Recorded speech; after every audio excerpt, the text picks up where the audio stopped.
ko marsee akka yaa'aa galaana. Eegumsi kee gooftaa koo yeroo hundaa na faana. Ansi kabaa kan itti koluu galu, gargaara koo yeroo hundaa fuula kee dura oolu. Jireenyi koo duwwaadhaa sin alanan ta'u Yesuus koo, argamuun kee naannoo koo yaa guutuu gooftaa koo. Gammadeetti lubbuun koo si malee eenyutu ta'aafi.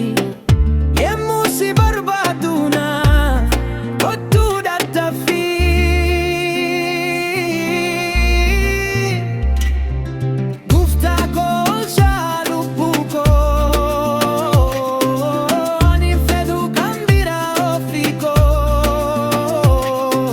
Naaf taatetti argeera jireenya koo, sinnaaf bareedu kan jireenya koo.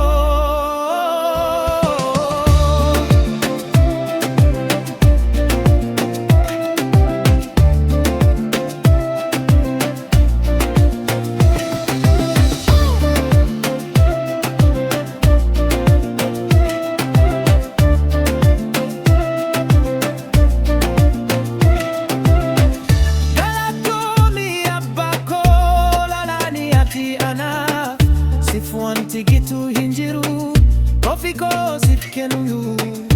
Aarsaa galataa jireenyi koo siif yaa ta'u. Abbaa koo Yesuusee koo, naaf ta'a koo oolchaa.